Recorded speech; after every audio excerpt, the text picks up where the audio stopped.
Nous retrouvons nos invités pour la suite de Regard Croisé, Robert Kossigan Akouete, Germain Pouli et Ashraf Ourosama.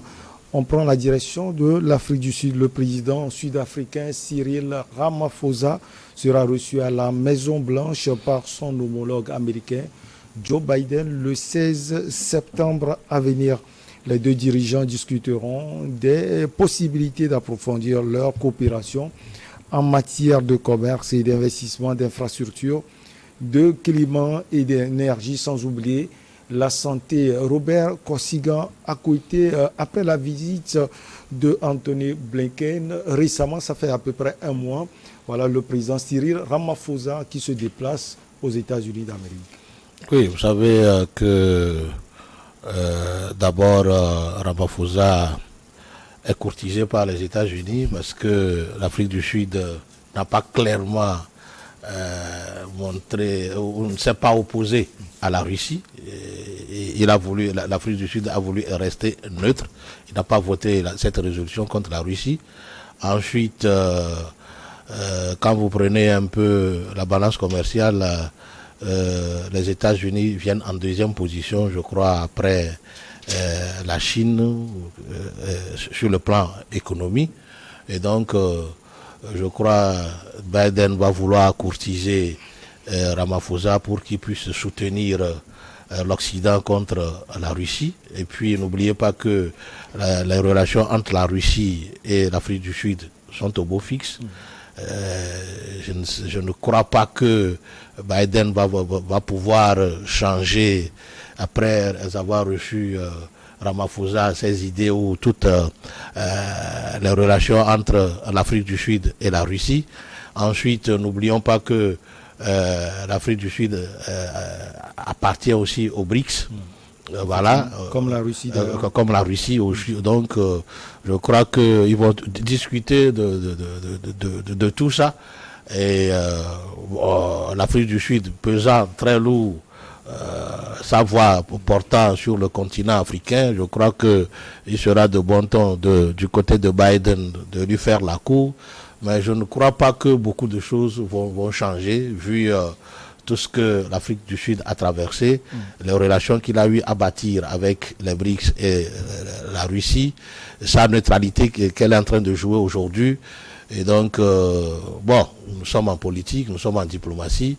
Wait and see, on va voir ce que ça va donner cette visite-là. Alors, Ashraf Ourosama, déjà en avril, les deux dirigeants se sont parlé au téléphone. La Maison-Blanche a qualifié ces discussions de productives. D'ailleurs, est-ce que vous pensez que cette visite aux États-Unis d'Amérique du dirigeant sud-africain Cyril Ramaphosa va changer quelque chose? Non, je ne crois pas que cette entrevue entre les deux dirigeants va changer quelque chose de probant. Tout ce que moi je constate, c'est que cette visite-là est vraiment bas. Disons, je soupçonne le président Biden de porter un coup fatal aux BRICS.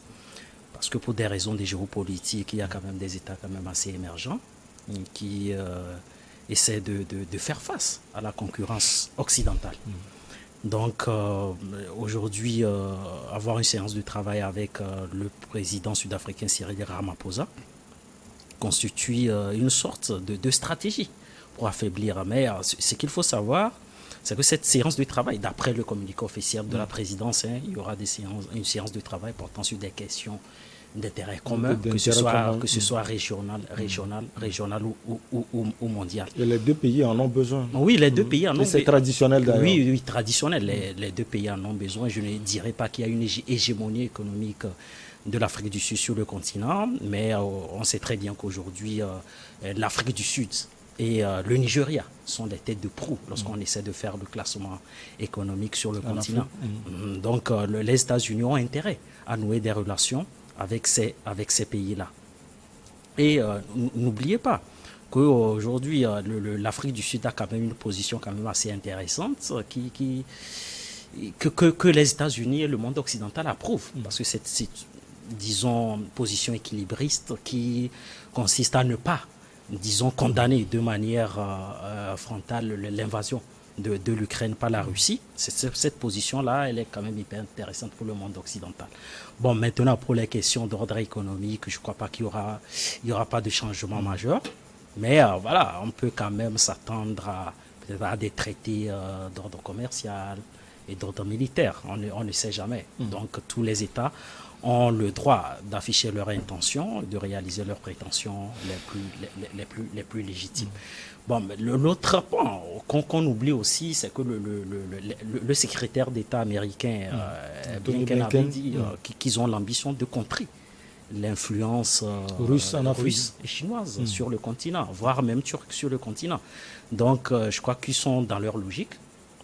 Mais moi, c'est un discours que je trouve quand même assez infantilisant. C'est comme si les États africains n'ont pas le droit de rêver et qu'on n'a pas le droit de diversifier nos partenariats. Dès lors qu'on se retourne vers des partenariats non classiques, entre guillemets, et on nous soupçonne de changer de partenaire. Mais non, nous avons le droit de diversifier notre partenaire. C'est pour cette raison que moi j'ai salué vivement l'adhésion du Togo au Commonwealth le 25 juin dernier, parce que cela nous permet de diversifier notre partenariat. Donc on dit les États n'ont pas d'amis, n'ont que des intérêts. C'est une formule qui s'applique à tous les États. Donc s'il y a intérêt quelque part, on va chercher cela. Non, s'il y a un intérêt quelque part, on va aller chercher. On va aller chercher. Donc aujourd'hui, il y a la Turquie sur le continent, il y a la Russie, il y a la Chine. Il y a la Chine. Et je crois que ces pays-là ont une coopération plus ou moins égalitaire avec les États africains. N'oubliez pas que pendant longtemps, on a toujours soupçonné l'Occident. Et même, je crois qu'il y a quand même des preuves quand même assez palpables, l'hégémonie occidentale sur le continent. Quand vous prenez par exemple les multinationales qui font des recettes, je ne dis pas que les Turcs, que les Russes n'ont pas de multinationales comme Gazprom qui vient sur le continent qui fait des recettes. Mais pendant longtemps, voilà, c'est l'Occident qui a toujours pêché dans ce domaine-là. Donc, ce qu'il faut dire, c'est que c'est une rencontre entre deux chefs d'État. Je crois que c'est quand même assez classique. Mais espérons de voir dans les prochains jours qu'est-ce qui sortira réellement de cette rencontre entre le président Joe Biden et le président Cyril Ramaphosa. Alors, Germain Pouli, on parle de coopération en matière de commerce, d'investissement, d'infrastructures, de climat, d'énergie et de santé. Traditionnellement, est-ce que vous connaissez les rapports en matière de coopération entre les deux pays? Oui, tous les pays ont des rapports de coopération. Donc aujourd'hui, c'est toute l'Afrique qui intéresse les États-Unis. Vous savez que le secrétaire d'État Anthony Blinken a dit que son pays veut revoir ses rapports avec l'Afrique et avoir un partenariat beaucoup plus constructif. Et dans ce sens, en décembre prochain, il y a un sommet USA-Afrique qui est prévu.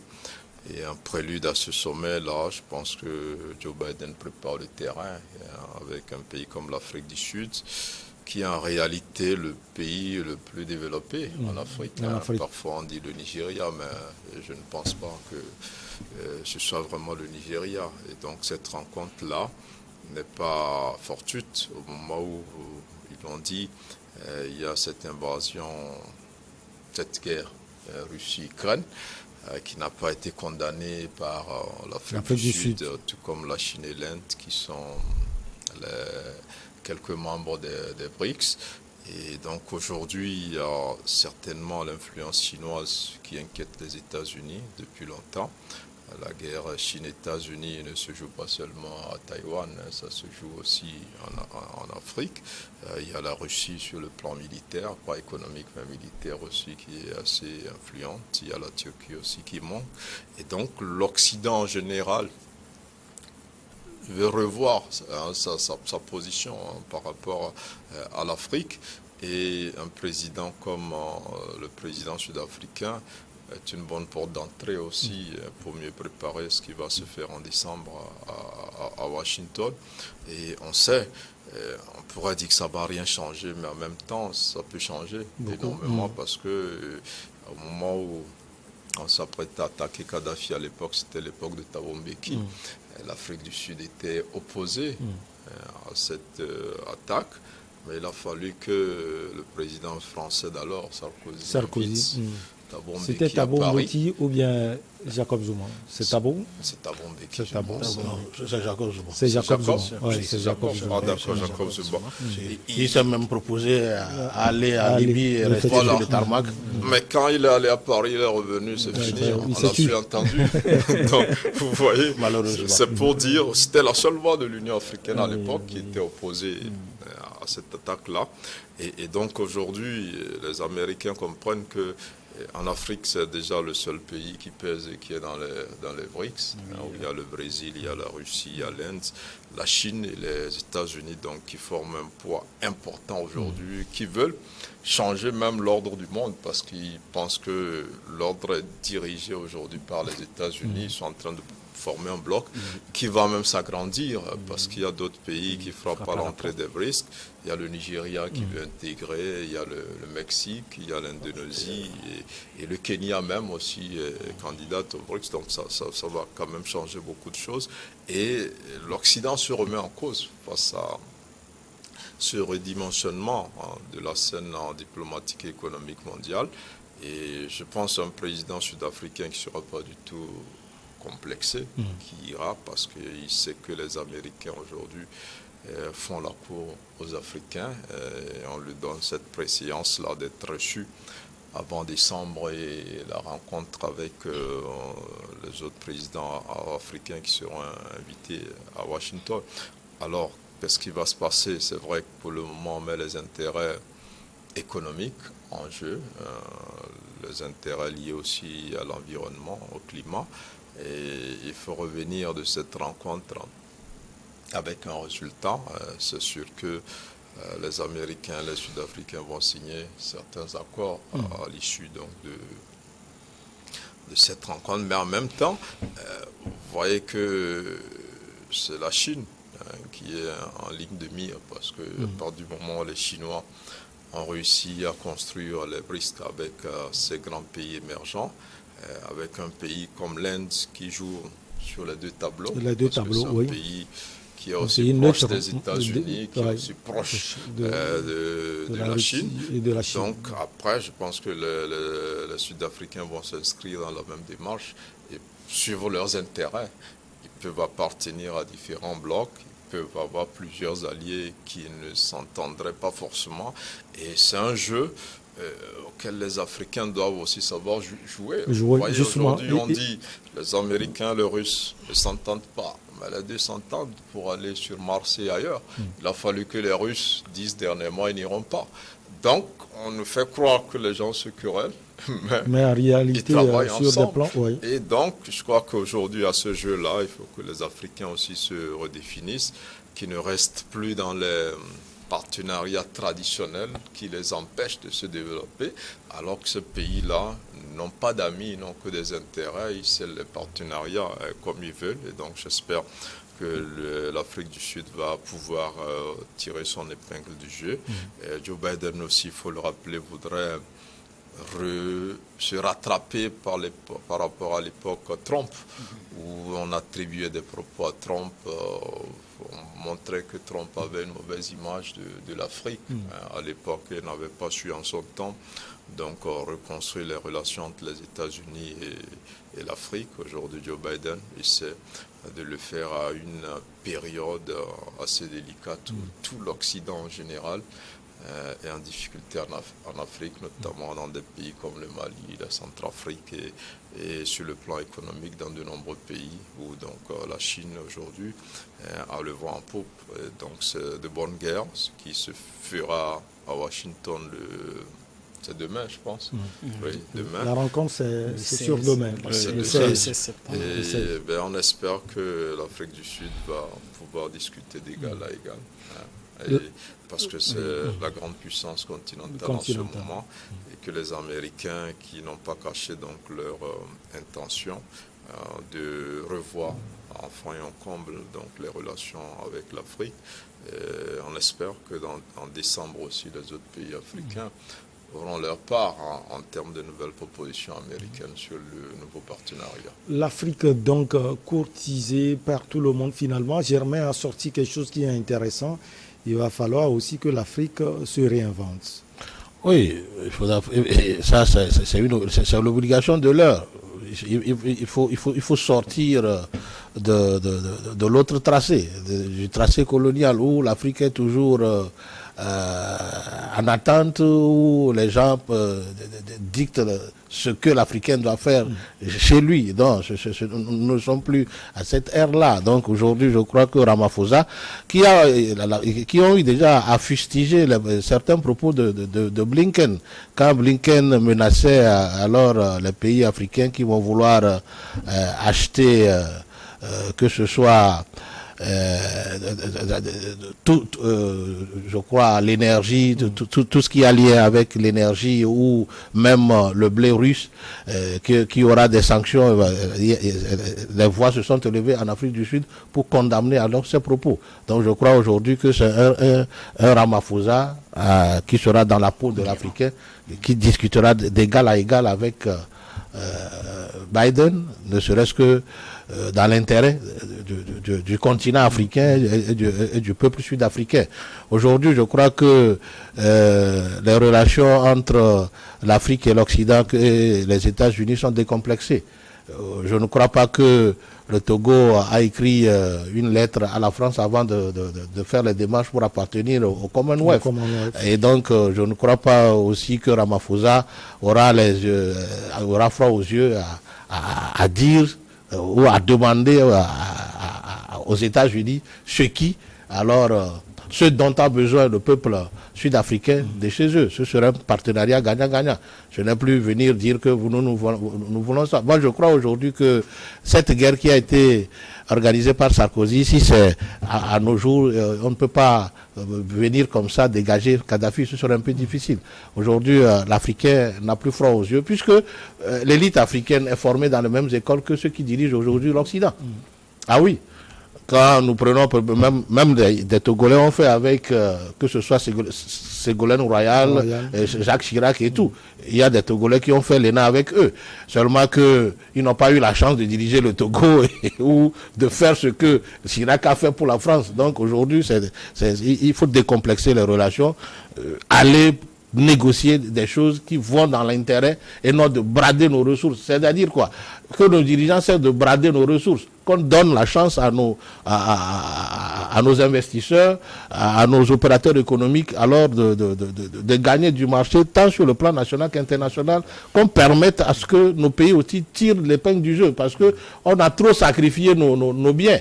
Aujourd'hui, quand nous prenons nos ports, Bolloré seul a pris tous les ports tous les ports de l'Afrique francophone, au détriment de notre économie. Qu'est-ce que nous gagnons aujourd'hui dans nos ports? Rien. Alors je ne vois pas un Ramaphosa aller brader alors les ressources de l'Afrique du Sud comme des miettes américaines. Non, je ne pense pas. Et il va falloir que l'élite africaine pense aussi à nous. Parce que vous savez, la fois dernière, je faisais une analyse banale, je me suis dit, mais l'Afrique a tout donné à ses fils. Mais l'élite africaine n'a rien donné. Parce que même le paysan de Kwarata ou de Tinjase nourrit son peuple. Mais l'élite fait quoi? Quand ils prennent les grands diplômes, ils reviennent, ils nous donnent quoi? Il faut quoi?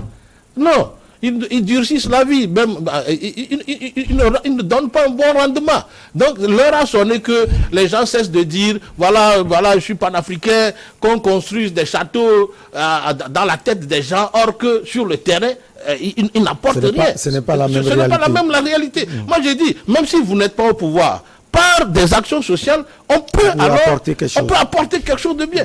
Prenons tous ceux qui ont des gros diplômes, qui crient sur les réseaux sociaux, qui sont en Europe et tout. Qu'est-ce qu'ils apportent à leur village, à leur quartier, à leur ferme, à leur hameau, à leur propre famille? Il n'y en a pas. Donc moi, je crois qu'aujourd'hui, il va falloir que Ramaphosa alors garde cette africanité en lui pour aller discuter avec Biden. C'est une personne qui défend les États-Unis, qui défend aussi le continent africain, alors qui demande aux États-Unis en quoi ils peuvent aider alors le continent africain ou les Sud-Africains à émerger, que d'aller brader leurs ressources, signer des contrats qui ne disent pas leur nom, comme ça se fait dans les pays francophones. Non, il faut qu'on arrête ça un peu là. Ouais, Achraf, Oui, non, je mais vous vois lever la main comme oui, un non, enfant de CP1. moi, je crois qu'on ne fait pas, disons, l'apologie du discours anti-élitiste ici sur le plateau, mais il faut diagnostiquer les faits tels qu'elles sont. Bon, je crois qu'il y a quand même des entrepreneurs sud-africains quand même assez florissants. Le président Cyril Ramaphosa, probablement. Et il est accompagné de ces Il est entrepreneurs. accompagné de ces entrepreneurs, de ces hommes d'affaires-là, capables d'aller gagner, disons, du moins même des marchés, même les marchés les plus insignifiants pour un pays africain.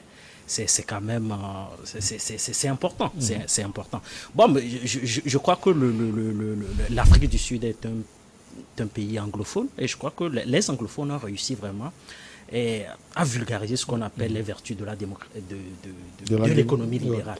Oui, je parle du libéralisme raisonnable et je ne parle pas du libéralisme qui fait aujourd'hui des ravages sur tous les continents. Et moi, je crois que mon aîné l'a dit, l'Afrique du Sud est de loin aujourd'hui le pays le plus développé sur le continent, même si le Nigeria essaie tant bien que de résister. Ainsi que l'Égypte. Ainsi que l'Égypte. Donc, moi, je crois que le plus important, c'est la diversification de nos partenariats. Il faut sortir vraiment des schémas classiques parce que le poids des pays occidentaux depuis les années d'indépendance jusqu'à aujourd'hui, lorsqu'on essaie de faire le bilan, il est très, très, très, très, très négatif. Donc alors là aujourd'hui avec la diversification de nos partenariats et on peut déclencher une nouvelle dynamique. Donc le président Joe Biden a raison de s'intéresser à l'Afrique via le secrétaire d'État parce qu'ils estiment qu'il y a des intérêts quand même assez relatifs sous la présidence Trump. Mais Trump aussi avait sa politique aussi africaine, c'est ce qu'on oublie. Donc on l'a quand même affabulé de tous les noms, mais je crois que sur le plan économique aujourd'hui, il nous appartient. Les Africains doivent se positionner. Les Africains doivent se positionner. Si on a Bolloré ou les entreprises américaines, russes, qui sont capables de faire des recettes, des milliards chaque année sur le continent, nous devons aussi être capables de faire des milliards. Peut le faire aussi sur d'autres continents. Et ça, c'est vraiment primordial si on veut vraiment s'insérer dans le monde qui vient. Alors, Germain Pouli, il y a un aspect, on va également parler du climat. Il faut dire que ces temps-ci, ce n'est pas la grande forme, hein. Ce n'est pas seulement en Afrique, mais c'est partout dans le monde. Sur ce plan, qu'est-ce qui peut être concrètement dit entre les deux dirigeants?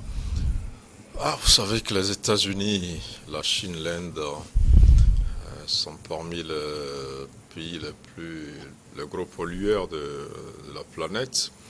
Et tous les accords qu'on signe sur le climat, vous savez que Trump était sorti de la COP21 avant que Joe Biden ramène les États-Unis dans cet accord, ce qui est un bon signe déjà pour l'Afrique, parce qu'à Paris, il avait quand même été décidé qu'un fonds soit mis à la disposition de l'Afrique pour l'encourager à ne pas courir vers les énergies qui polluent davantage, alors que la situation que nous vivons tous aujourd'hui est du fait des pays occidentaux globalement. Donc aujourd'hui, je pense que sur ce terrain-là, l'Afrique du Sud peut négocier, même si le pays est fortement en pleine industrialisation. Il pourrait négocier avec les États-Unis et peut-être porter globalement la voix de l'Afrique auprès des Américains sur qui on compte pour pouvoir donc alimenter ce fonds-là que l'Afrique attend depuis longtemps et qui n'a jamais été disponible.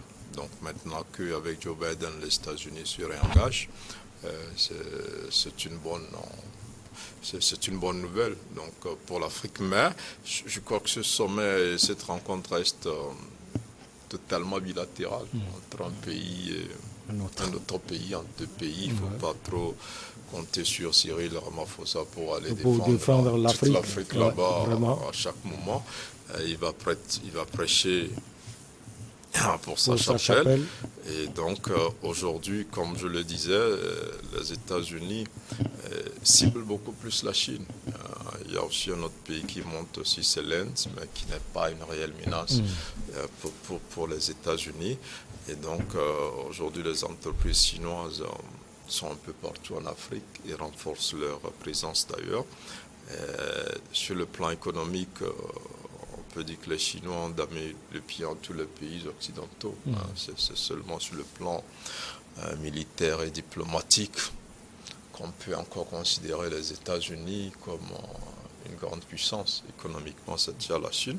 Et je crois que les États-Unis sont en train aussi de se rattraper parce que l'Afrique est un continent de gros consommateurs, il faut le rappeler. Nous ne produisons pas beaucoup, en tout cas ce que nous produisons, on ne le consomme pas, et tout ce que nous consommons, pour la plupart, on l'importe. Et donc ces pays sont intéressés par l'Afrique pour cela. Mais l'Afrique, dans le domaine du climat, et notamment de l'énergie renouvelable, des énergies renouvelables, doit négocier parce que généralement ces pays occidentaux ne sont pas favorables à ce transfert de technologie pour que l'Afrique, qui a le soleil en permanence, qui peut profiter aussi du vent et de certaines ressources naturelles, puisse aller à la production de cette énergie-là. Mais je crois que ça reste des deals entre Américains et Sud-Africains. On attend de voir après cette rencontre ce qui va sortir de cette rencontre, justement. Oui, un dernier mot. Est-ce que Cyril Ramaphosa va parler spécialement, comme Germain l'a dit, de l'Afrique du Sud? On sait qu'il y a des pays, par exemple l'Égypte, l'Égypte justement, qui est très scotché aux États-Unis d'Amérique. Oui, en dehors de ça, je voudrais rebondir un peu sur COP21, cette affaire du climat. Du climat. Vous savez, les Occidentaux ne veulent pas payer l'ardoise de contrepartie. Vous savez, aujourd'hui, on nous demande de ne plus utiliser l'énergie fossile et d'aller à l'énergie verte. Mais qui va payer l'ardoise là? N'oublions pas que c'est des pays qui ont fini par amorcer leur développement. Ils sont déjà développés. Ils ont utilisé les mêmes énergies. C'est eux qui ont pollué la planète, en fait. Ce n'est pas l'Afrique. Ce sont seulement les Occidentaux, parce que la Chine... je ne refuse pas que ce soit la Chine et les Occidentaux, les États-Unis. Mais oui, c'est eux qui ont pollué la nature. L'Afrique est toujours à l'état brut. Maintenant, demander aujourd'hui à l'Africain de ne plus utiliser l'énergie fossile, d'utiliser l'énergie verte, l'énergie verte c'est bon, mais l'ardoise qui va payer ça? Nous n'avons pas cet argent.